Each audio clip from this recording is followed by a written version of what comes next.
خانم ها آقایان شبتون بخیر. Ladies and gentlemen, good afternoon. I'm just going to see if this works. Yes, it does. It is an honor to give the 10th Mirhady lectureship in Iranian studies at the Simon Fraser University. I'd like to thank President Andrew Petter, Professor Daryl McLean, and Ellen Vaillancourt, who've been very kind in making sure I get here and I would deliver these lectures. In the next 45 to 50 minutes, I'm not going to read from anything, if that is okay with you, but rather I'll go over the idea as to why the Sasanians are important. Now, some of you who are from Iran or from that part of the world may say, yes, they're important because they're part of the ancient Iranian tradition. I like to put this into the context of a little bit of world history, a context of regional history, and for its time period, late antiquity, and to look at it in somewhat of a different fashion, if you would bear with me, please. So, why the Sasanians? I mean, one should ask, why are these people important?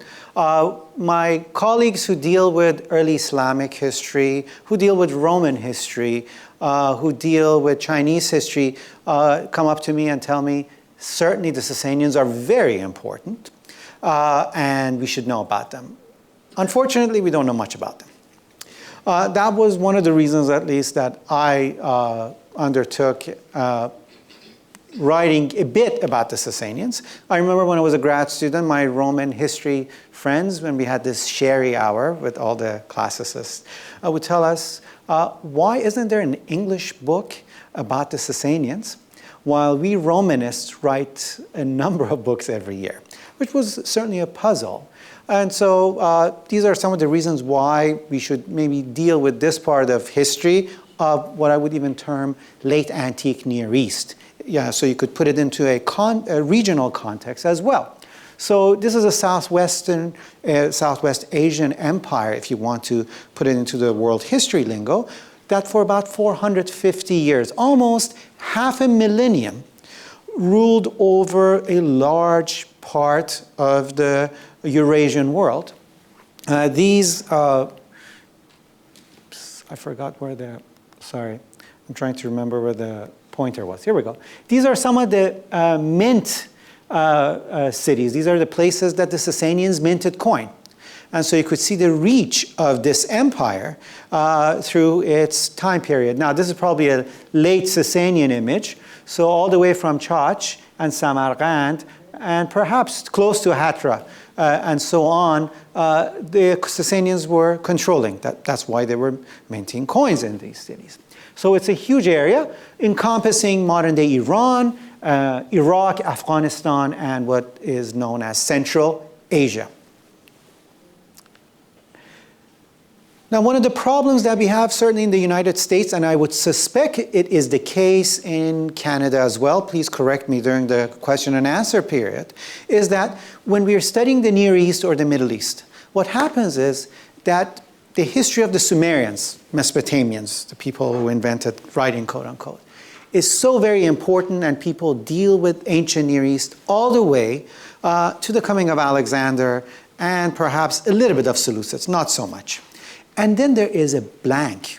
There are not many specialists who deal with, let's say, post-Alexandrian Asian world, all the way to the coming of Islam, as if there is a blank. There is nothing. I just got I hope it's not an Oxford Atlas, but it may be, of the world history, one of these nice ones. So there are these timetables. So there's the Roman Empire in the Mediterranean, there's the Gupta on the other side, there's the Chinese, and then for the Middle East, it's just a blank. And then there's Muhammad, 632. Which is kind of strange, but that is the state of our knowledge and how we tend to approach the history of this region, all in all, in the United States, and as I mentioned, I suspect in other places. I just did a search on the UC catalog system. Just type in Sasanians or Rome. You'll get about 43,000 hits on Rome and about 163 hits on the Sasanians. And these are articles included, okay, and films, not books, just not books. And so you want, there's this amazing gap between the Alexander and the Islamic Caliphate period in the Near East, while its competing empire on the other side, on the Mediterranean, is being studied quite well, if I can say so.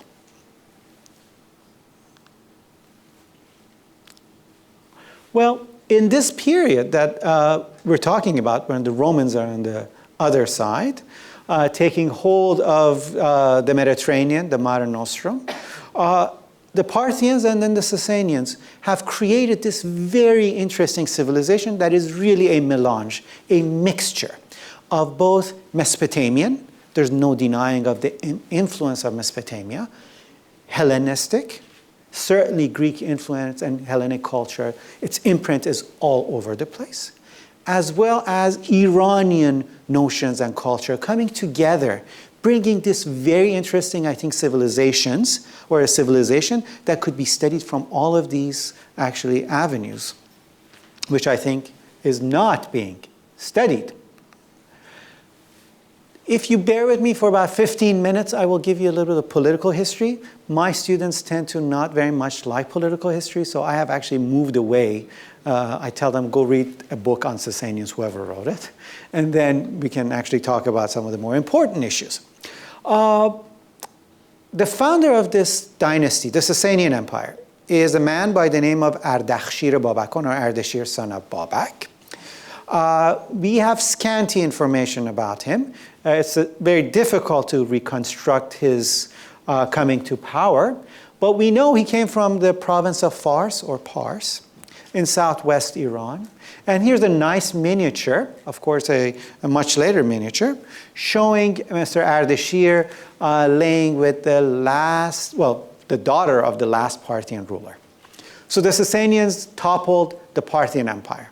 They must have destroyed everything, well, a lot of things, but still, if you want to have legitimacy, you end up marrying the women of the previous dynasty or kings. That's how you receive legitimacy, certainly in the Iranian world, in many instances. So here's a nice miniature of that event, and that's important because we'll come to it, as we'll see what happens after this. And Ardashir topples the Parthian Empire. Here is the palace of Ardashir, Firozabad, which I try to visit every other year. I haven't gone there for 3 years for other reasons, but certainly it's an amazing palace. You just need to walk through the first and the second story to get a sense of the place. Now, this place was occupied all the way to the Buyid period, and perhaps all the way to the Seljuk period, but its foundation is Sasanian. And we can see the Sasanian type of a building with 3 domes, with the large Avon in front of it. And every year I go back, actually a little bit more is built. So this, they're trying to actually bring back this monument to a sort of a, imagined way. At least in the past 10, 12 years, or 10 years, that's been my experience. On the other side, just before you get to the building, you get the first investiture scene of Mr. Ardashir. Here's Ardashir with his very interesting headgear.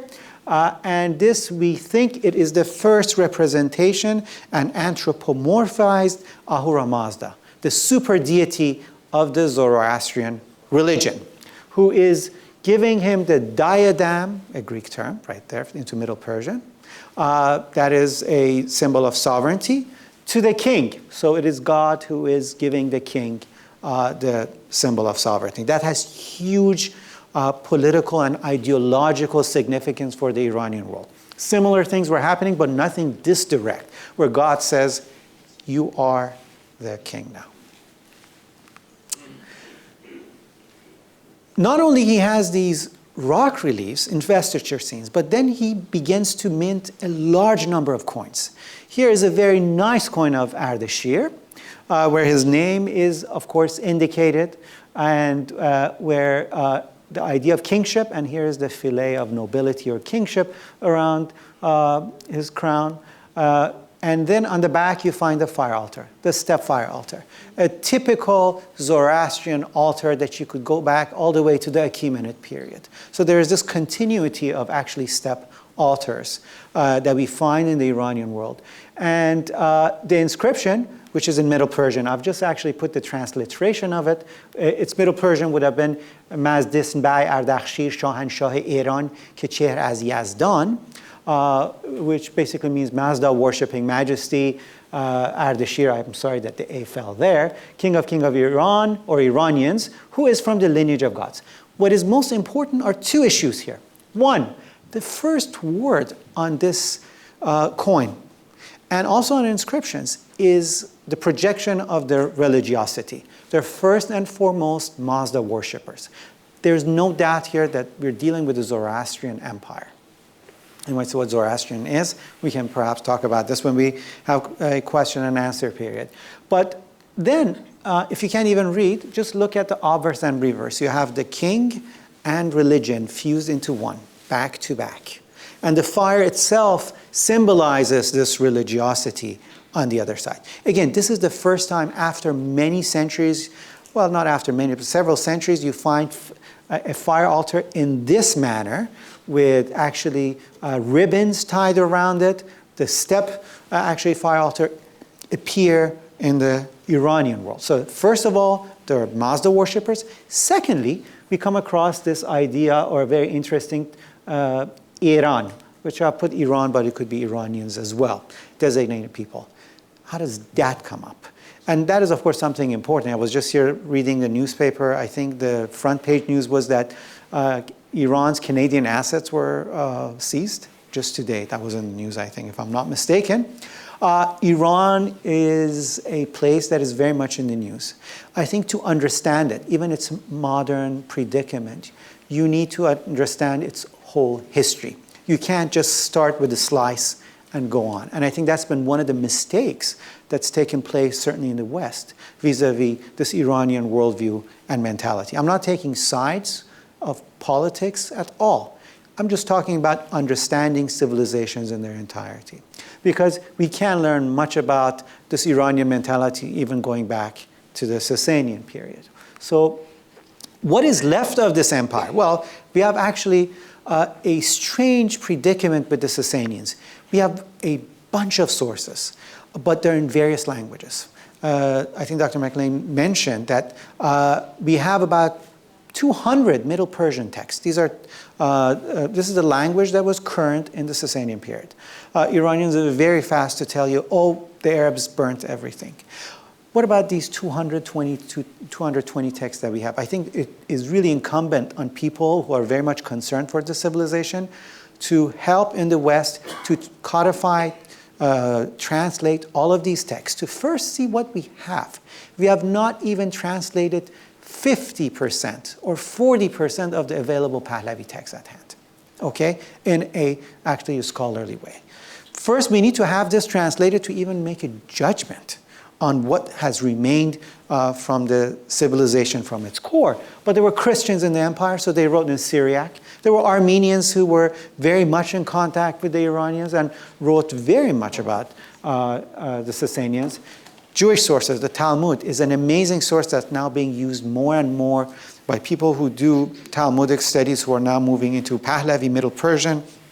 I could mention Yaakov Elman, Shai Sakunda, and a whole group of people who are really giving us these insights about the Sasanians from the Jewish perspective that we never had. Then there is the typical Greek and Latin. These are Roman perspectives from the other side. And then, of course, a later projection or retrojection on how the Sasanian Empire was, what they did, and so on. I think all of this these languages need to be known and should be studied in order to make a sound judgment about this empire. So there's plenty of things to do if anybody is interested in doing such a thing. Shapur I is the son of Ardashir. So as I mentioned, this picture is important because from this union, Mr. Shapur comes about. And a typical Sasanian Persian look, he's got the big nose and the beard, so I hope my nose and the beard sort of matches a little bit. I have a little bit of hair left from the back. Shapur has now come into power, the second Sasanian king. And what he finds along his capital, which is Ctesiphon, which is about 40 kilometers or miles actually south of Baghdad, the Abbasid capital in Iraq, what is modern-day Iraq. He finds just across the other river, there's this empire called the Roman Empire. And I would say this is too close for comfort. We assume Rome is in what is modern-day Italy. There is the Roman Empire perhaps around the Mediterranean Sea. What are the Romans doing in Iraq? Well, the short answer is that's the syndrome of empires. Empires tend to grow, and that's what they do. But for the Sasanians, who are these new empires with a very specific vision, these Romans are too close. And so they have to be shown that they are not going to just move across the Euphrates and get close to the Tigris. So there is a series of wars that are fought by Shapur I. The end result is this, a very nice sort of a photo op that I'm actually we're getting. Here's a late antique photo op of 3 wars put into one. So you got 3 Roman generals or emperors who come to see what kind of an Iranian Sasanian empire this is. Well, one gets killed, going from the last. There he is. One gets held captive, and this is important because we're going to see the inscription he puts, Mr. Shapur. He's holding it by his own hand. This has an important Iranian, I think, issue at hand here. We got him by our own hand. And the third one is kneeling. And then Mesopotamia, Syria, and Anatolia is actually invaded by the Sasanians, just to send a message to the Romans that things have changed in the Near East. Shapur also leaves us a trilingual inscription. Here is a couple of photos I took. Here's the Middle Persian slab at what is called Kabe-Zartosht, the cube of Zoroaster. This is the longest Middle Persian inscription we have. It's of Shapur in Greek and in Parthian. Why? Why trilingual? Well, you have Greeks in the empire. We should not forget that Greek was the lingua franca before. We have Parthians, who was the previous dynasty. And now you have Middle Persian, the language of the new empire. This message should go to everyone or to most people, even if they don't get to probably see this, probably copies were sent to throughout the empire. So it's a message for everybody. Here's this great photo op here. And here's part of the inscription, if I may read for you, at Kabe-Zartosht. Valerian Caesar came against us, and with him was a force, later specified as totaling 70,000, from the province of Goths and Germans. Oh, so they were actually up in the Iranian world, and they actually stay, some of them. A great battle took place for us with Valerian Caesar, and we with our own hands. So this is why important. He wants to make sure everybody knows that he did it himself, at least according to his version. Took Valerian Caesar prisoner, and the rest who were the commanders of this army, the Praetorian Prefect, and the senators, and the officers, all of these we took prisoners. If you know the Iranian world, saying, خودم با دست خودم اینا رو گرفتم, I got them by my own hands, has a huge ideological importance. It's a very manly thing to do, obviously. Here's another photo of Mr. Shapur, but he just decided to have 2 instead of 3 in Naqsh Rostam. Again, he wants everybody to know what is going on now in this empire. By the 4th century, religiously things are changing. Not so much in the Iranian world, but really in the Roman world. By the 4th century, Rome has gravitated towards Christianity. Constantine the Great has proclaimed he's not only the leader of all the Romans, but leader of all the Christians in the oikumene, in the sort of the known world. With that proclamation, the situation of the Christians in Iran became precarious. Okay, because you have this other guy on the other side who is the Caesar saying, I am the leader of you people. You should listen to me, as opposed to Shapur II, which we have that bust there, which is in the Metropolitan Museum of Art. Before 4th century, Christians were running away from the Roman Empire to Mesopotamia and Iran. The Jews were running away from Rome to Mesopotamia and Iran, because under the Parthians and even under the early Sasanians, there wasn't an issue. The issue arises when the Romans force the issue. And so we get the earliest evidence of persecution of Christians in the Sasanian world in the 4th century. But this also forces something else. We think the Avesta, the sacred hymns of the Zoroastrians, were put into a book form by the time of Shapur II. So if the Christians have a book and they can throw the book at you all the time, and these other people trying to convert you all the time and saying, you know, our religion is the best, you had the Manichaeans do this right before this, and certainly Jews, and we know people converted to all of these religions, by the way. We have now irrefutable evidence. The Sasanians should have the Avesta at hand. And we think this is the work of Mr. Adurbad Meherspandan, a great Zoroastrian priest in the 4th century, who really goes through really an ordeal. And I'm not going to give you the specifications right now. You can ask me an ordeal to get this Avesta down, and it's in its final form, we think. Shapur II, in the 4th century, also has to deal with Romans. I just want to give you a sense of history if you know your Roman history. There's Mr. Julian the Apostate on this side, the one non-Christian post-Constantine Christian Roman world. Here's a nice Coptic Christian mural showing Julian getting slapped. God, of course, was not happy because he wasn't a good Christian. So actually he gets killed fighting the Sasanians. So 3rd century Roman generals and emperors get defeated. They go in the 4th century, they get killed and defeated. Now there's this awareness that in fact there are 2 important empires in late antiquity. It's not one, it's 2. And the Romans, by the 4th century, certainly acknowledged that. Now, the high point of this Sasanian empire is during the rule of Khosrow I, what in Persian we call Khosrow Anushiravan, the Just. Here's a nice gilded plate of Mr. Khosrow Anushiravan. And if you know what this is, you see the strong sort of Hellenic and Roman influence, if you want to say Roman, but sort of a Nike bringing diadem of rulership to him. During his time, we have the actually reforms in terms of military. In the past 15 years, we found about 70 to 100 of these. These are bullets. These are seal impression on clay of Sasanian generals.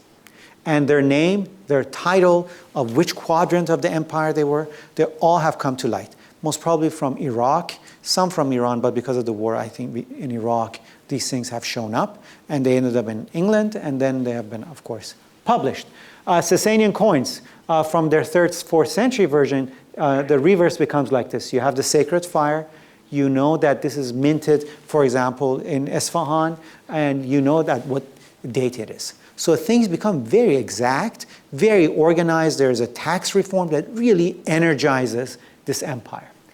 It becomes so energized that the last great Sasanian king, Khosrow Parviz, in the 7th century is going to really spend all of this force and what has been done before. He's going to invade Syria, Palestine, Egypt, and Anatolia, and put Constantinople, what is modern-day Istanbul, under siege for several months, and take these other places all the way to Egypt. You should ask, what are Sasanians doing in Egypt?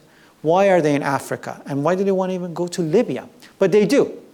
And there's a nice, I think, medieval German tradition story about that the Holy Grail was taken by Khosrow, and it is in the the pit in Adur-Goshnasp in what is modern-day Azerbaijan. That's just one possible place. So if anybody likes to go, I'm not encouraging anybody. No, do not do that.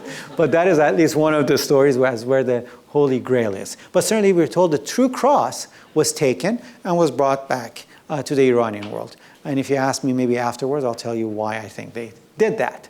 As I mentioned, not only he invades these places, but then he has these very beautiful gilded gold coins where the title says King of Kings, Shahanshah, but also Iran has become fearless.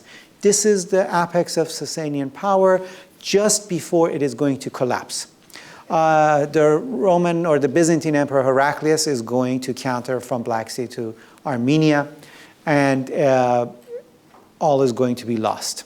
A difficult battle. And then this is our last Sasanian ruler, Yazdgerd VII or Yazdgerd III. This is when he was a youth, no beard yet. By the end of his life, when he's running around trying to get forces to fight the coming Arab Muslims, he's become somewhat of an older fellow with his beard. And he is going to be the last of our Sasanian rulers, because the Arab Muslims in 3 very decisive battles are going to control or actually defeat the Sasanians. They do the same thing to the Byzantines, by the way. In 3 successive battles, the eastern territories of the Byzantine Empire, its most holy site, the breadbasket of this Roman Empire, Egypt, are all lost to the Arab Muslims. They defeated the Chinese, they defeated the Turks, they defeated anyone they fought in the 7th century and early 8th century almost. So that's political history. But that doesn't tell us why Sasanians are important. Well, if you're interested in war and politics, you say, okay, there is some importance to this empire. There were these other great empires. They were the 2 great empires of late antiquity. It's just the Romans get all the study and the Sasanians tend to not to get this study. And I think there is also a reason for that. But why are the Sasanians important beside that? Well, if you're interested in understanding the idea of Iran, Iranshahr, that is the realm of the Iranians, the empire of the Iranians, it is with the Sasanians that for the first time in the history of the Near East, and for the Iranian people, a political region is designated as the realm of Iranians. No time before we had a territory called Iran or Iranshahr. It's with Ardashir Babakan, already in the 3rd century. For the first time, he says, I'm the ruler of the Iranians. There's a place called the realm of the Iranians. And not only that, the Sasanians are going to also make sure with that, there's the idea of, Iri in Middle Persian, Iranian traits. So now you acquire Iranian traits. What they are explained in these Middle Persian texts. Iran minishni, Iranian disposition. So if you're Iranian belonging to this realm, this empire, you have certain characteristics. And if you read some of these Middle Persian texts, you could still say, boy, this is really conservative. People still believe in some of these things. It is something that the Sasanians have brought together under a political program. Now, some of you are saying, but Iran, Arya, this is an old terminology. Yes, in the Avesta, in the sacred hymns of the Zoroastrians, there is the homeland of these Iranians, the Arya Navaja in Middle Persian Iran Vij, which we think was somewhere in Tajikistan area, at least some of the propositions that it's been given right there in the Avesta. For example, if you know your Avesta in Aban Yasht, Yasht 5, Iran Viz is mentioned where the hymn is to Lady Anahita, Lady of Waters, where all these kings and heroes come and sacrifice to Lady Anahita to hold the glory to be able to rule over this realm of the Iranians. Some are successful, some are not, depending on your character. And then in the Videvdad, or what is known as the Vendidad, the geographical section of this very important text, the first chapter tells us what are the best lands in Iran and what happened, what did the evil spirit, what kind of plagues brought to the place. And so for them, this original homeland it's a place where it has 10 months of winter, there are 2 months of summer. Even those are too cold for water, for earth, for plants. Now, was there a climactic change? I don't know, but that gives us a sense that they moved. There was reasons that they moved from what we call Central Asia down to what is the modern day Iranian plateau.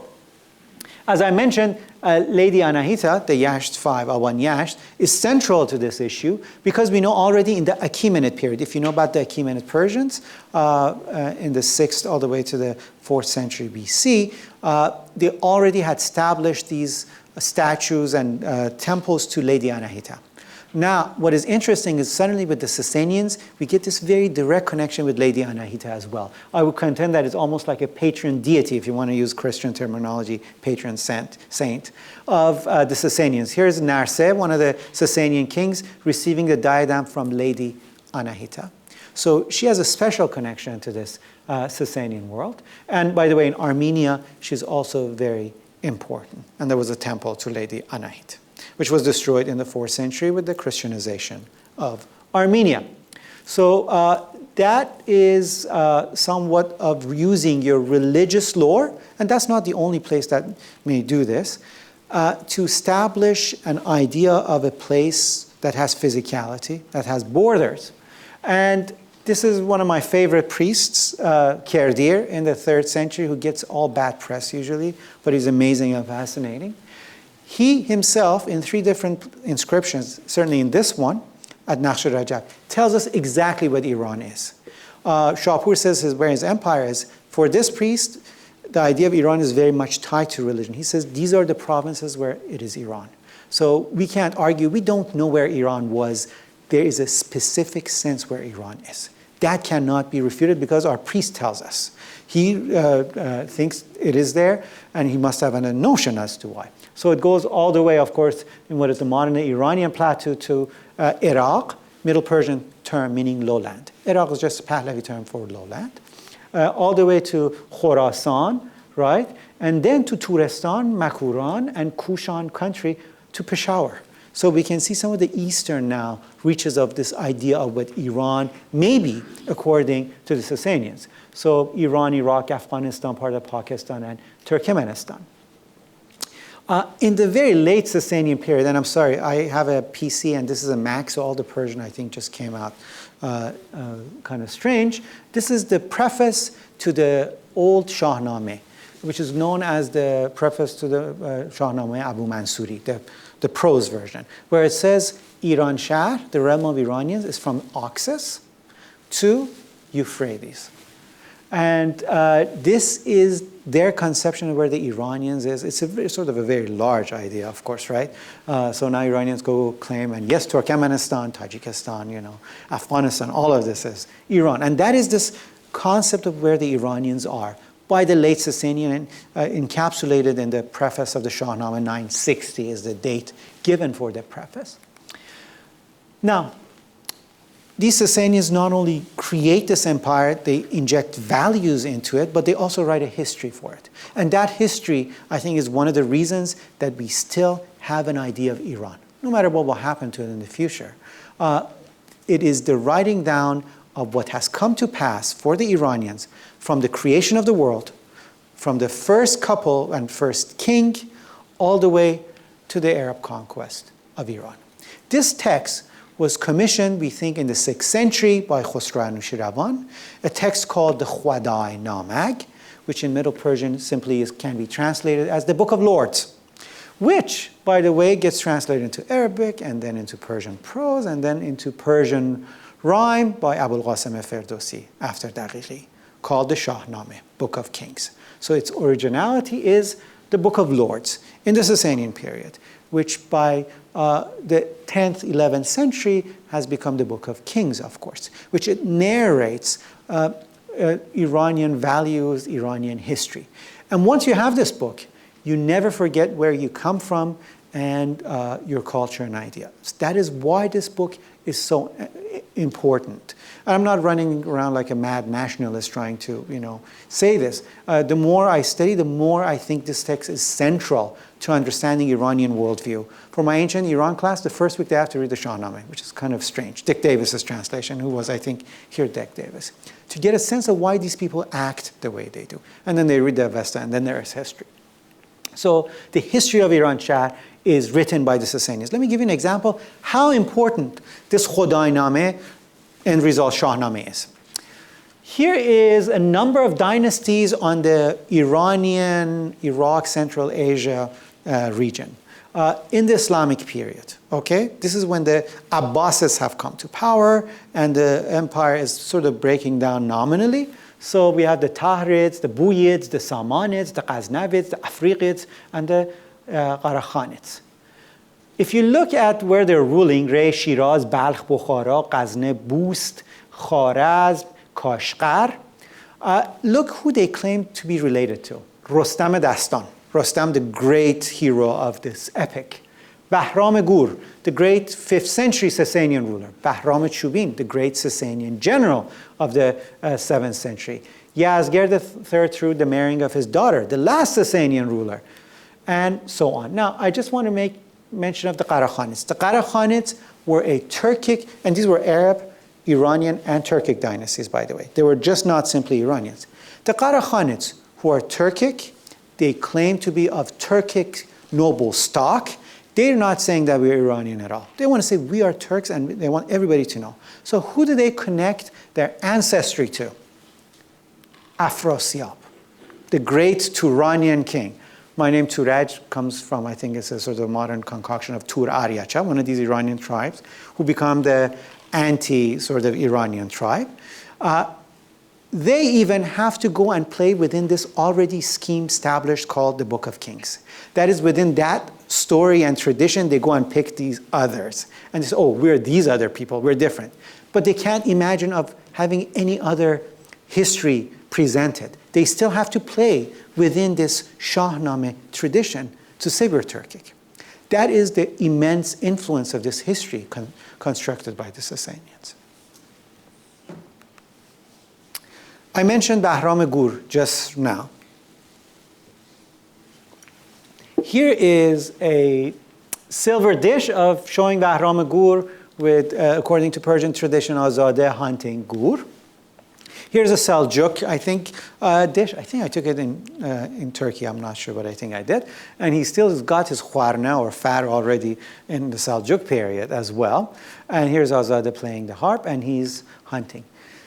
These stories and these traditions are so important that in the Islamic period, we tend to think everything just collapses and finishes in the 7th century. No. Continue on and appear again. In 100 years, there's a lapse, and then they appear again. I think the best version of this story of Bahram Gur is part of Haft Peyker Nizami, which I think is a masterpiece of Persian literature. I even like it more than Shahnameh, but do not tell anybody. There you get this full resonance of all the myth, lore, and history about this very interesting guy who here is on camels hunting, but he has a very interesting lineage and upbringing. He's not a very sort of a narrow guy. Let me give you a Middle Persian text. When I was much younger, I translated. It was the first Pahlavi text I translated. It's a geographical text, the only one that we have, really a long one, called Shahristani Hai Iranshahr. It says, in its English, the city of Shush, or Susa, and Shushtar were built by Shishindokht, the wife of Yazdgerd, the son of Shapur, since she was the daughter of Reshgalut, the king of the Jews, and also was the mother of Bahram Gur. So this Bahram Gur has a Jewish mother, who's, by the way, her father is the leader of the Jews. So if you think of your Talmud sources, okay? So Jewish mother, Zoroastrian father, and you could imagine how the Jewish community were looking at this king, a Judeo-Persian king, if you want to use that term, I think. Not only that, where is he raised early on in his life? In the court of the Arabs, I think the Himyars. So he has an Arab upbringing. He has a Jewish mother. He is this great, famous king of Iran that all the way to the 12th century, stories are being, and poetry is being composed in his honor. This is what it means to be a sort of a universal king, or a king of understanding others rather than their own religion. I just put this seal of again, a bulle or a seal impression of a Jewish merchant. In Middle Persian, it says Isak Sana Papa. So they're Jews, and we know this because of all these seals that we find from them. As well as we know he's half Jewish. And I mentioned the Haft Peyker, the story of Bahram Gur, raised by an Arab king, Jewish mother, of course, one of the greatest Sasanian kings. But there weren't only Jews in the empire. As I mentioned, in the 4th century, there were issues with Christians. By the late 4th, early 5th century, the issue resolved. The Sasanians say, you know what? We'll just have a Christian Persian church. Because Christians are growing in number, and it doesn't make sense to just persecute one group. And so what happens is there's an edict where Jewish Persian Christianity, actually Persian Christianity established, where you have a Catholicos. In fact, by the 5th century, you had 40 bishoprics in the Sasanian Empire. And the royal family, some of them partly had converted to Christianity. And we have much documents from Syriac sources. Here is a much later, actually, a cross with Middle Persian, actually, inscription on it. Another one was just found about 15 years ago in Khorasan. So we know there are all these Sasanian type crosses all over. The best thing I like to quote is that the earliest evidence for Middle Persian literature is Christian Middle Persian literature, not Zoroastrian Middle Persian literature. It's Christian. 5th century, that's where we get what we call in Persian Zabur or Psalm. And I always read this to my students in Middle Persian. ابر رودستان بابل آنوح نشستیم و مان گریاد که ما آیاد بود سیهون. By the riverbanks of Babylon, there we sat and we cried when we remembered Zion. So you get all of this Middle Persian interest in Christian literature being produced. We're told by later Arab sources that the Christian on the Iranian side and the other side of the Persian Gulf, they carried their ceremonies in Persian and not in any other language. So we know there is a sizable Christian community at the place. So you have an empire which has Jews with the leader of the Jews at the capital, with the leader of the Christians and the Nestorians. Of course, there is Zoroastrian Empire and Buddhists on the eastern, of course, front of the empire, living close in Ctesiphon, one of the largest and most populated capitals in the world. I want you to go see how many articles and studies have been done on Ctesiphon, one of the 2 largest capitals in late antiquity, 4, and compare that with the city of Rome or Byzantium. By the 6th century, the idea is that now law is important, and the king's law. This goes back very much to an Achaemenid idea. In Middle Persian, we have terminology now in legal documents. These are minutes of courts. Zan shahr, mard shahr. That means men and women who belong to empire. And I've used this Roman sense of citizenship here. It doesn't matter what your religion is, as these religions that I mentioned. As long as you pay your taxes and your subject agree to be the subject of King of Kings, Zan va mard shahr, you are an Iranian. We also get some Talmudic references to this that's quite interesting. The Resh Galut, the leader of Jews in exile, have a discourse between those in Palestine and those in Mesopotamia. The Palestinian ones say that these Jews in the Sasanian Empire have gone completely Persian. They wear very strange costumes. They wear these hats and they wear belts. Why are they dressing like Persians? Well, if you know something about Sasanians, hat and belt are ranks of nobility and actually people who are part of the government. So they had actually come and were part of this administration and empire. So we get some of these tangential ideas, although in Talmudic studies, half of the scholars want to say, no, Jews did not interact with others. They were all to themselves. But now, as we're looking at these sources, that is not the case. There's much more interaction. There's conversion on both sides and intermarriage. The best example we have is from the 9th century. 9th century is 2.5 or a bit more century after the fall of the Sasanians. A Christian Persian has gone to Byzantium to study Christianity and he dies there. This is what he puts on his coffin in Byzantium in the Abbasid period when there is no Sasanian Empire. He says this is where he's from. He says his name is Hormazd Afrid, a good Persian name, which may throw you off as being Zoroastrian, but in fact he's Christian. From the dwelling of Iranshahr, from the district of Chalagan, from the village of Khesht. Even then, the idea of Iran has carried forward when there is no Iranshahr in the sense of the Sasanians. And this is not a Zoroastrian telling us. He's a Christian who accepts the idea of Iran way after the idea of Iran, if you had attached it to the Sasanians, has gone by. But I would contend that the idea didn't die. The idea continued. Now, some of these notions of being Iranian, at least in Middle Persian Zoroastrian texts, is to be truthful. If you know something even today about Zoroastrians, and I'm not advertising here because I'm not a Zoroastrian, but Zoroastrians are always known as the most honest people, certainly in the Iranian world. In the country of Iran, they're always termed as the most honest of the people to deal with. And I think this idea goes back into their part of their belief system to be truthful, but also the idea of moderation, peyman. which is also in Greek, and it probably has influenced Zoroastrian literature, the idea of not to be radical on this side or that side. I always tell my Iranians, this is what Pahlavi texts say, a good Iranian is one who is right measured, who doesn't go in excess. That is the idea that is pronounced there. The Sasanians saw themselves as one of the three great empires in late antiquity. The Chinese on one side, the Romans on the other side. And the Romans also saw them as the sort of one of the two great empires in the world. They call them sort of the two eyes of the earth. And they would have this idea, if one gets blotted out, the other one will not see. And this is exactly what happens, I think, with the Arab conquest.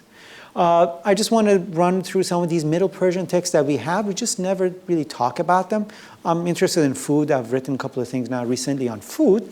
This is a Middle Persian text called Khosran Page, which it discusses some of the good stuff in food, if you're not, of course, a vegetarian, that is. What kind of chickens are best? Domestic chicken that has been fed on hemp seed, barley flour, and olive oil made to run. Free-range chicken, Iranians invented it. That's another one you never knew, right?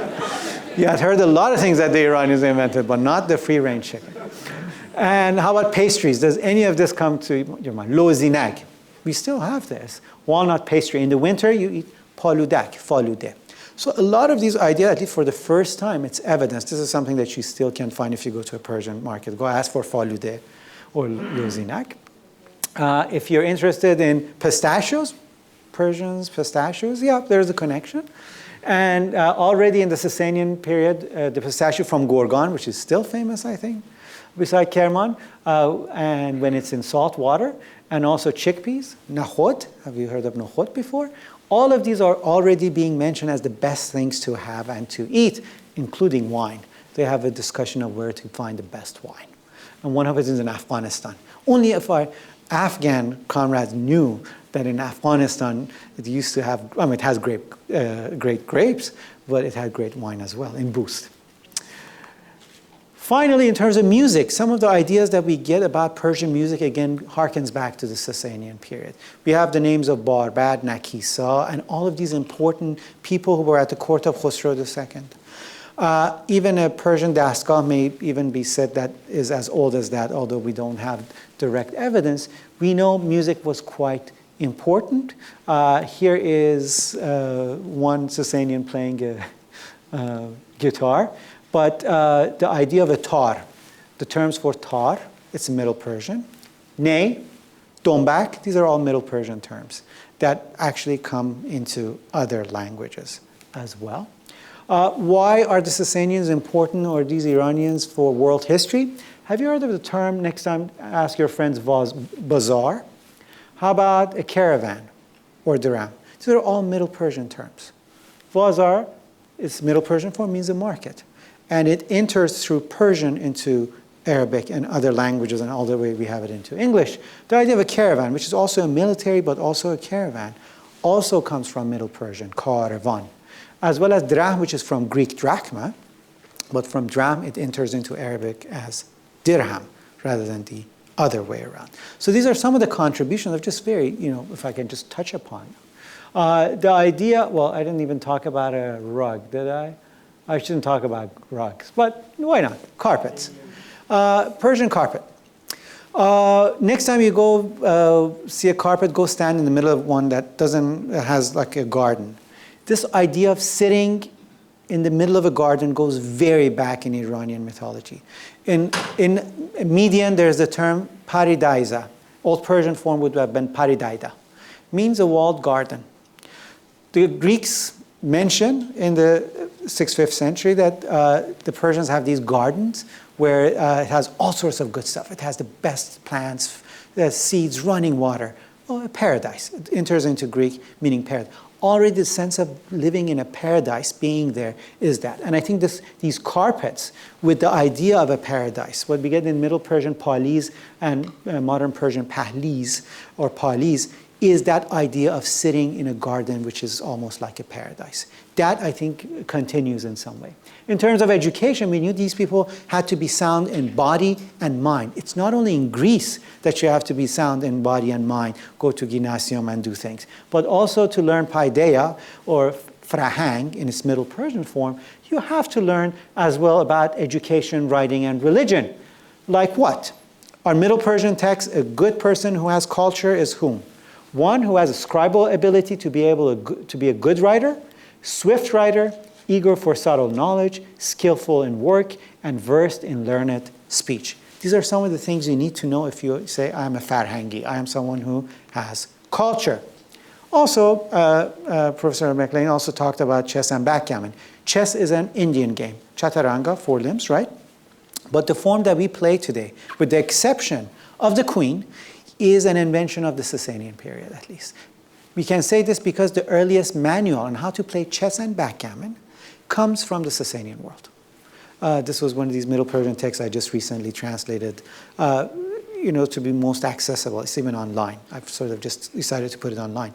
This is a great contribution because this is, of course, a mental skill to learn how to use tactics in battle. And that's what you do with chess and somewhat backgammon. And then it spreads through the Islamic world, right? Via the Arabs and the Muslims. It gets to Spain. The queen comes in. The vizier goes out. And then Benjamin Franklin in the 18th century writes a tract, a very important tract actually on it, and mentions actually Persians in there as well. And I don't want to make, again, overarching claims, but I did see his writing. What else do these Persian Sasanians do? Polo. Another Sasanian Persian sport is the game of polo. This is Isfahan, if you know, right? Sorry, I didn't hear that. This is Isfahan, and here is, if you look closely, which I don't have it here, you have still the goals for the polo, still sticking from the time of the Safavids, where the Shah would go sit on this side and watch polo matches. And here is another manuscript showing polo. Polo was a favorite sport. Ardashir claims to be a great king because he was the best polo player. This is the founder of the Sasanians. You won't go further back to find anybody else claiming to be a good polo player. That's why they should be king. And by the way, he says I'm a best chess player as well, and backgammon player. And I shoot very well. I also argue once in a while with my medievalist historian friends. We talk about jousting. I said, well, I think I've located the Middle Persian term for jousting. In Middle Persian, it's nezagvari. And I said, look, here's a 2/3 century reliefs of Sasanians doing what? Here are the emblems of the royal houses. What are they doing with sticks? This one his stick has gotten broken in the lance, and he's got the full sort of head cover, right? That's jousting. And this is 500 years before anything like this appears in Europe. Of course, my medievalist historian friends say, look, they're jousting with their both hands. That's not fair. Medieval jousting in Europe is one hand. Okay, but I think that, that won't really solve the issue. But we just have to find connections. I'm not saying the Europeans took it from the Iranians, but 500 years earlier, the Sasanians are doing this. Hunting is a typical late antique medieval affair. I just want you to see how the king is shown as this ultimate fighter, actually a hunter. He's not usually shown defeating enemies, but rather hunting quite well in the Sasanian world. Here's a picture of this massive hunt that didn't come out so well. Here's the king, in fact, on his boat, shooting boars. And here's another important, ladies are playing the harp. These boars have fallen. They're elephant riders pushing on. This is these vishkar or hunting lodges that the Sasanians have. So again, for the Sasanians to be a person of sound, to be of culture, you need to be sound in mind and body. And these are some of the things that I just mentioned to you. This is Khosrow II, 7th century. Now, with the coming, and I have two more slides and I'm done. With the coming of the the Arab Muslims, does everything just finish? No. We've been schooled, at least in Iran and other places, certainly in the 1960s and 70s. The Arabs came, everything was destroyed, and there's nothing left. If you look a little bit closer, there is so much to see and get. We just don't spend time to extract these and then say everything was destroyed. I mean, I mentioned the Middle Persian texts, but the number of Arabic texts which are translation of original Pahlavi material is astounding. The number of people who work on this are just few. But the numbers that we can find, I just give you the best known, Kitab al-Taj, right? Pseudo-Jahiz, I think. This book explains about every manner of kingship, of how a Sasanian king ate, slept, who he talked to, in Arabic. What has happened is, we think in the Abbasid period, from the time of Harun al-Rashid, in Beit al-Hikmah, it was decided that anything of use should be translated into Arabic. So Syriac Christians, Indians from Sanskrit, Iranians from Middle Persian, Zoroastrian Iranians and others, translated all that was important in terms of culture, knowledge, medicine, philosophy, and so on, into Arabic.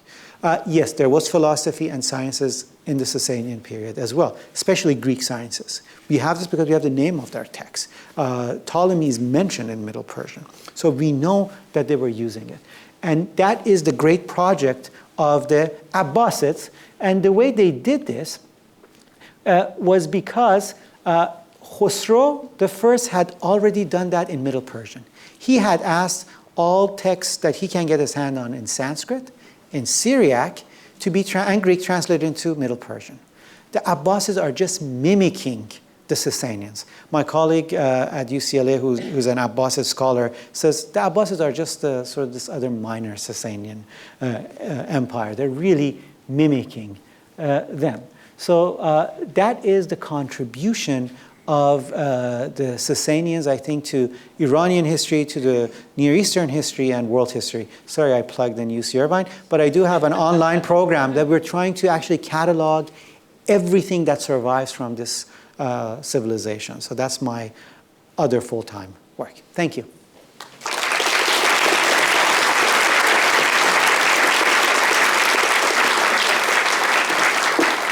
How long was it too long? Okay. Dr. Daryaee has very kindly agreed to take questions. We have 2 microphones in the aisle, so if you could please make your way up to them. That way everyone will be able to hear the questions.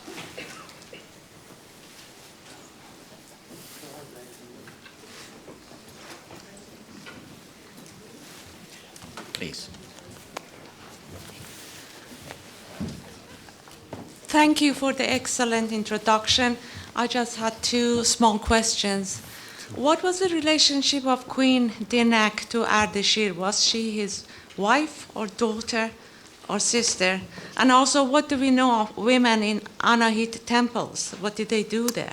Oh, these are very interesting. The second one is really interesting. So Dinak is as far as we know, is the mother of the king, Ardashir. So is the mother. She's the queen mother, which we have her beautiful, actually, seal in Hermitage. So that's that question. The second one is even more interesting. I'm sorry, this is as loud as the microphone, I think, goes and we can hear. I'm not sure. In terms of the temples, that is very much a Mesopotamian influence, where you start having these temples and idea of temple prostitution that we find in antiquity. Now, they're not doing the same thing in Sasanian period, not at all. We don't even think that is being done in the Achaemenid period anymore, but there are these important temples. The most important one, Anahit, Lady Anahita, is in Fars, in province of Fars, where these Sasanians somehow are either its caretaker who are able to bring all these Persian nobles to really rebel against the Parthians. That is as much as information we get. We get the fire temple of Anahit. Whenever they win a war, they bring some of the loot there, and the last Sasanian king is there. The father of Ardashir seems to be the caretaker of it, but we don't get any concrete information about what is really going on in the temple. We really don't. What about aristocratic women? Did they play a role in the temples? We don't know. We don't know. Okay. We just know when they shouldn't enter the temple at specific periods, but otherwise, because they can't enter at specific periods, so they are there. Thank you. Mm-hmm. Can you go to the microphone? Or? I can ask from here. Okay, and then perhaps we will repeat it. Can you repeat Sure. it? I can ask from here. Yes, please, and then we can repeat it. I have a question about the fall of Sasani dynasty. Yes. Is it related to the lecture or not? Indeed it is. It is related. What is the linkage? Is there a linkage between, this is my question, the linkage between the fall of the dynasty and appearance of Mazdak, A, appearance of Mazdak, B, massacre of Mazdak and his followers, C, running away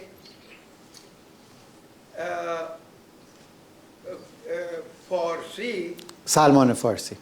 Farsi, yeah, yes. That was a follower of Mazdak, and after lots of things happening to him, ending up with Muhammad. What linkage? Is there any linkage between these? Sure. Just a second. Did everyone get that question? Sorry, and I didn't get, and I didn't hear more than 80% of the lecture because I am not good in hearing. But I'm sorry. those things helped me. If I can didn't hear. Thank you very much, sir. If I can perhaps repeat the question. My understanding is the question concerns the relationship between the fall of the Sasanian Empire and the Mazdak movement. I'm going to speak as loud as I can, so maybe you could hear me. How about now? میشنوین الان صدای منو? No. I can't hear you. Okay. I am actually, the microphone is, okay. Look, since the late 50s in Iran until late 70s, those who studied this part of Iranian history were tuned to specific works of scholars. I myself, I grew up reading Ale Kolesnikov, Dandamayev, Lukonin, who are who? Paikulevskaya. These are all old Soviet bloc historians who tended to tell the history of Sasanian Empire and its fall from the prism of this class-based society, very much a communist sort of view. And attaching to it, hence, not only sort of a, how should I say this nicely, trying to explain in their own ideological manner as to why the Sasanians should have fallen. And the simple idea is that, look, there was this massive social pressure, all these bad priests, right? And so you have Mazdak, who in fact is a priest. We should remember, Mazdak was a Zoroastrian priest. He was not somebody else, who tries to just make reforms because of certain issues of this drought and so on. And then there's this social pressure, and people suddenly open the gates for the Arabs and say, come over. That is very much part of this Soviet translation, one, into Persian and us reading it and accepting it as the truth. On the other hand, people like Ayatollah Motahari, God, and I'm forgetting some of the Dr. Shariati, who wrote as to why Islam is the logical conclusion, why it should have come, explained again this Sasanian society as this backward class-based society, and so it was ripe to fall and sort of it had rotten to the core. That is the idea that Iranians carry with themselves. If you look at the documents from the period, there's none of that.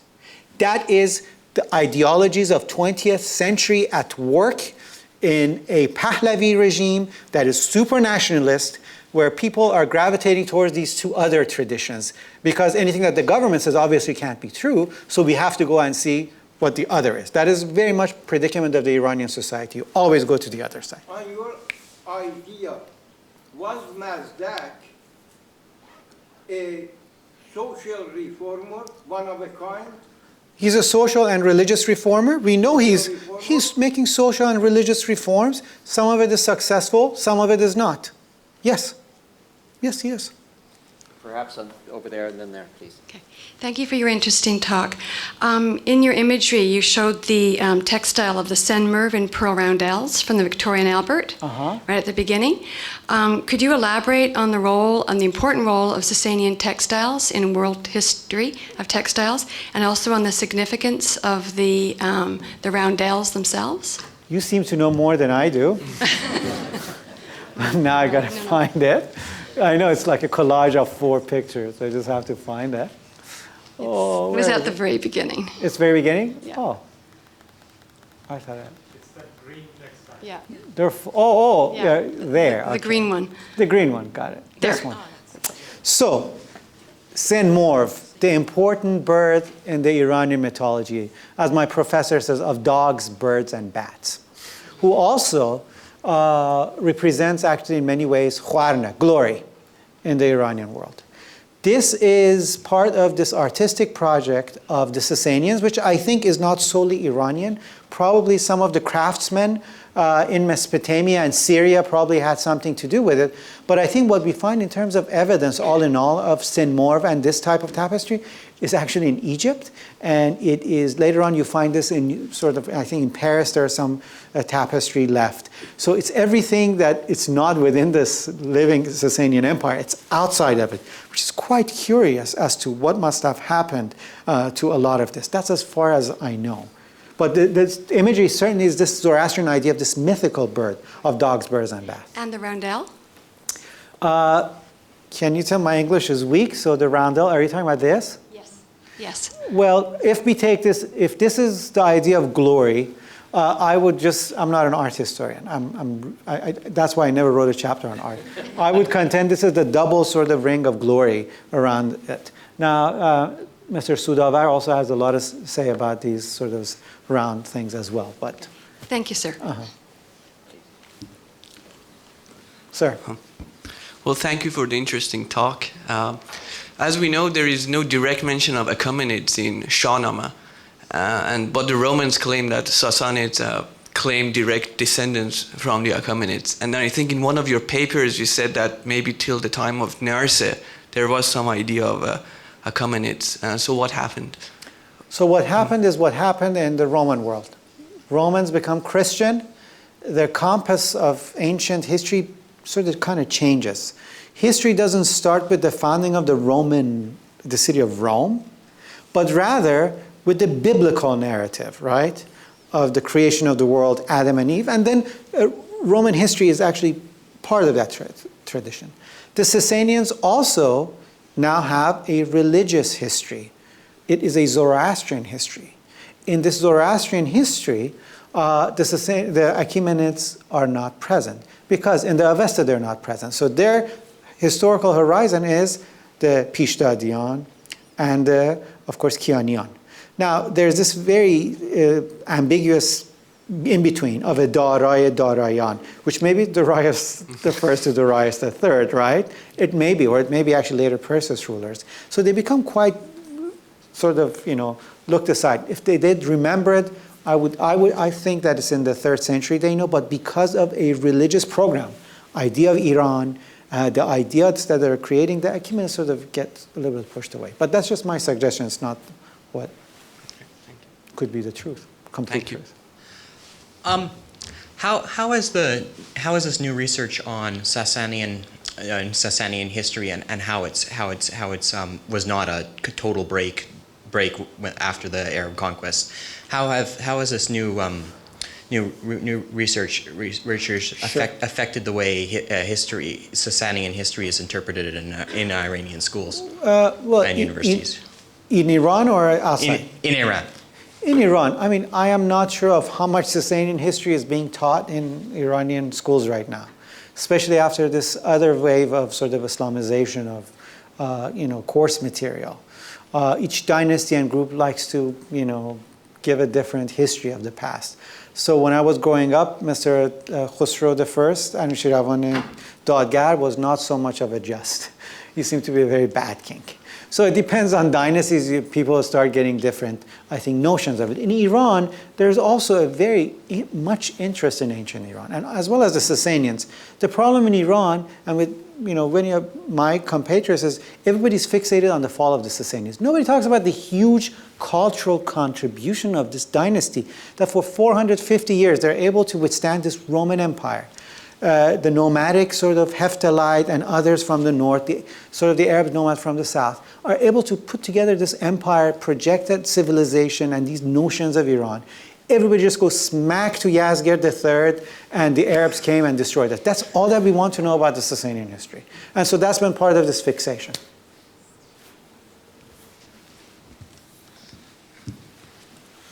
Thank you. My question is, Iran is known for its poetry. Is there any poetry written during the time of Sasanian? Yes. And is it translated in English? Yes. We have specimens of Middle Persian poetry that has been discussed by three major scholars, the late Walter Bruno Henning, the late Harold Walter Bailey, and also by Shaul Shaket of the University of Jerusalem, who's a Middle Persian scholar. All of these people have actually extracted the Middle Persian poetic sort of sections of text and have studied it. They are certainly not what we think of a post-Islamic Persian poetry. Its Wazn Qafiya is completely different. Its structure is something very different. So we get a sense of what pre-Islamic poetry is. And I think Dr. Abul Qasim, Khanim Ghani, where are you? I forgot Dr. Abul Qasim Ismailpur. He has also in Persian has written on, I think, a book on pre-Islamic poetry in Persian as well. Manichaean, but also he has a chapter in his sort of middle and old and yeah, the sections of it that they have discussed. So there is. Okay, my second question is, I come from Zanzibar in Tanzania. There is an ethnic group called Shirazis. Shirazis, yes. Was there any link during Sasanian period between Africa? Yes. Just go online, type Sasanians in Africa. You will find a very interesting article by Matteo Comparetti of the University of Venice, who has written all the information that there is about Sasanian contacts with Oman and then going south to Africa of that notion. I did an article when I was much younger in Journal of World History on sort of Sasanians, Persian Gulf, and sea trade. That I also touch upon it, but I think Matteo's article is much better. I would like to seek an important clarification here, and you pointed out that at the time when the Arabs invaded Iran, at the time of Sasanian, they actually translated all the textbooks in Iran into Arabics, and they kept them precious or something, and this is contrary to the belief and the conviction of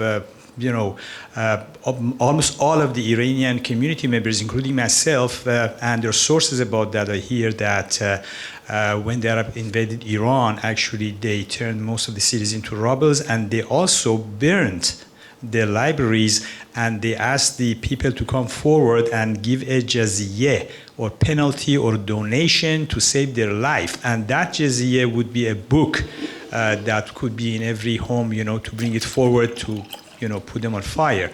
And the people brought all the books, scientific books, etc. There were about 300 books in mathematics at the time.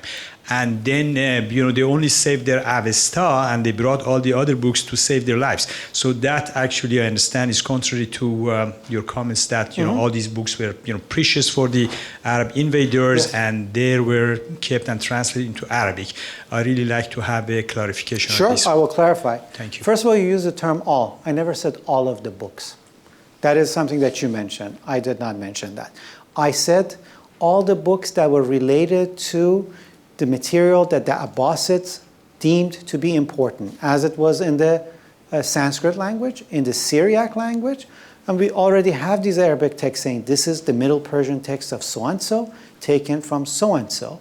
So we know there's a whole bunch of them. Ibn Nadim, in what century? The 2nd century, Hijra? 3rd, mentions hundreds of Middle Persian books in the Baghdad market. All of them by name are being mentioned. Now, the idea that the Arabs came and destroyed everything is as much part of has become our national lore as, well, that's not the good way of putting it. It's become very much part of our national lore, that we were this great civilization, the Arabs come and destroy us, and that's why we are the way we are. This is a narrative that was constructed mainly in the 1940s, 50s, 60s. It is very much a Pahlavi era narrative. While if we look at the texts themselves, we have some of these texts. Now, I'm not saying that the Arabs were coming there for a picnic. That is certainly not the case. When you have conquest, what happens is, we know in Balkh, we know in Sogdiana, all the books were ordered to be destroyed by the Amir. It depends on the Amir and the specific locality. They didn't go to every city. In fact, there's specific order, don't mix with these Iranians. The minute you mix with these people, you're going to become like them. So early on, you have Kufa, you have other Amsar, Misr, these garrison cities outside. You pay your taxes, an extra tax, jazia. The term jazia in Arabic is from Middle Persian gazidak. It's a poll tax. The Sasanians had the same thing for the Christians and the Jews, gazidak. The Arabs are going to have now jazia for everybody else. What happens is you pay it, you have three options. You fight, you die, your children are sent into slavery, you're taken all the way to Arabian markets. You keep your religion, but you pay the extra tax, or you become a Muslim. These are the three alternatives that were given in most of the cities, not all. We know the city of Avesta, at one time 70,000 Iranian noblemen were killed. The reason for that is that 4 times the Arab armies were massacred within the city. So what the Iranians would say in Avesta, say, yes, okay. So the emir stationed nearby, the Arabs, they were killed, and then another army comes, and they were killed, and an army comes. It's a mixed bag. We cannot be judgmental for this very important history. Each province is very specific. To say, yep, the Arabs came and destroyed everything, and then nothing. No, we have a lot of text left. We have a lot of it translated. Some were destroyed. The archive at Ctesiphon caught fire and was destroyed during the conquest. But that doesn't mean that everything was destroyed during the conquest. We have to be much more exact rather than make generalization. Thank you.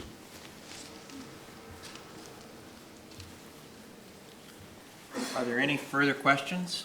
I have a loaded question about, I'm wondering whether any angst in terms of the Persian versus Arabs, if I can use the word angst, how much of that manifests itself in terms of a current dichotomy between the Sunnites and the Shiites? Did everyone hear the question? No. The question is whether or not this Arab-Iranian conflict has some holdovers into a Sunni Shiite conflict. Is that what you were? Yes. Well, I think Professor McLean would better answer this. I just remember Saddam Hussein. And I remember when I was in grad school, he has this famous book about Persians. That they're like, the flies, they're worse than that. They're the worst thing that happened to Islam. That's what Saddam Hussein has. He has actually a tract on this, a book in Arabic.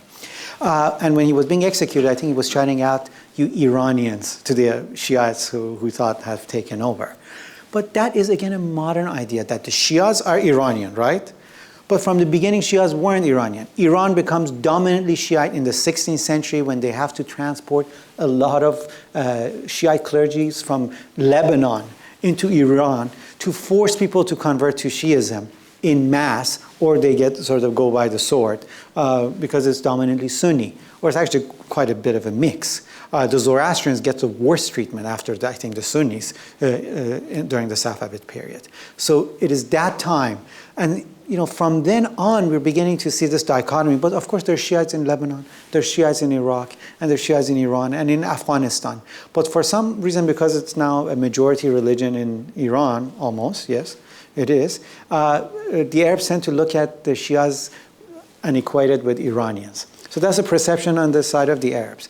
Now, those who have this sort of nationalist Iranian Shi'i bias, they say, yes, this was an Iranian religion, which is not an Iranian religion. This was something that was really adopted in the 16th century.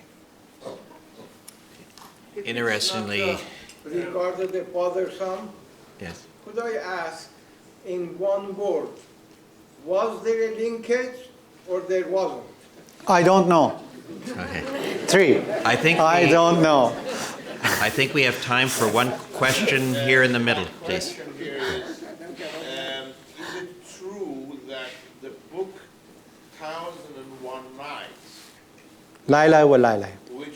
which was called Hezar Afsan. No, it's Hezar Afsan.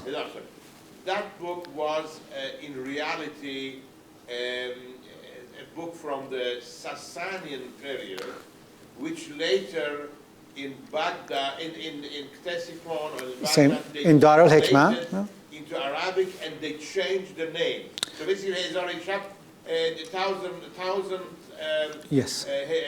stories, Hezar Afsan, was Yes. a Sasanian book which was Islamized later on. We have circumstantial evidence that indeed much of what we call today the Arabian Nights or 1001 Nights was based on a Middle Persian collection of tales called Hezar Afsan in the Sasanian period. Khosrow did this. Exactly what the Caliph does in Baghdad, to have it translated from Sanskrit as well as other tradition, including Iranian tradition, put together. When the Abbasids come, they translate this, they add a couple of other stories to it, and it becomes the Arabian Nights. But its origin, at least in a form that we think that is closest to it, is that the same as Kelil o Demnak, right? The stories about the jackal and sort of the Kalilag o Demnak in Sanskrit into Pahlavi, from Pahlavi into Arabic. This is a general sort of trend. You get all of this transmission of knowledge into it. Mahmud, the son of Ardashir, there was in Baghdad a special institute. Yes. Which was called Darul Hikmah. Darul Hikmah. It's an institute like a big university, and this university had basically only one function, and that is to translate books from Persian and Greek into Arabic, And Syriac. and then change their name into Arabic. And Syriac. And Syriac. And Syriac. Anything they could get their hands on. They hired, and the head of this Darul Hikmah, or Beitul Hikmah, it's not I'm sorry, it's Beitul Hikmah, was actually Iranian. Most of the people running it were Iranians. And that's why they translated so much of this stuff into Arabic. Just recently, someone in Germany has translated this, Mr. Jayhani's book. It's about 800 pages. We thought it's Arabic. Now we see all its Revayat Adurbad, all these Zoroastrian sort of lore and sayings all have been translated into Arabic. People thought this is Arab lore. This is all Sasanian lore having been translated into Arabic. The Abbasid dynasty, Caliphate, you know that Harun Rashid himself was born in Ray. Mommy was also, His son Ma'mun was born in Ray. but his mother was also Iranian. Oh, in Khorasan was born, yes. I think we can call the questions to. Oh, there's one more. I'm sorry, I didn't see you. No, We'll have this the last question. This is really quick. When did Persia become Iran? I think, if I'm not mistaken, 1936, but I'm not sure. What happened is, during the early Pahlavi era, Reza Shah, this is the first Pahlavi dynasty. In the West, people knew this country as Persia through the Greek tradition, right? Persis and Persia, which was, of course, associated with Persian Empire, Persian carpet, Persian caviar, Persian cat, and so on. All these interesting stuff. And the Persian language. And the Persian language, which is so important, I think, in this myths as well, and Persian literature. Some of the advisors, and there's disagreement as who had mentioned this to Reza Shah, that within Iran, people called it Iran. Why don't you also let others know that we are Aryans, Iranians? And so it was mandated, I think it's 36, that in foreign correspondences, you should rather call Persia now Iran, as we call it within the country. Okay? And that's something that you find in many countries, that outsiders call it one thing, like Japanese call their country Nippon, but it's called in others, outside Japan. I think for Greece, right? You have the same idea. The Greeks don't call their country Greece. So that was the case until the 30s when it was mandated, and Persia became Iran. Thank you. In official correspondence. It was always Iran.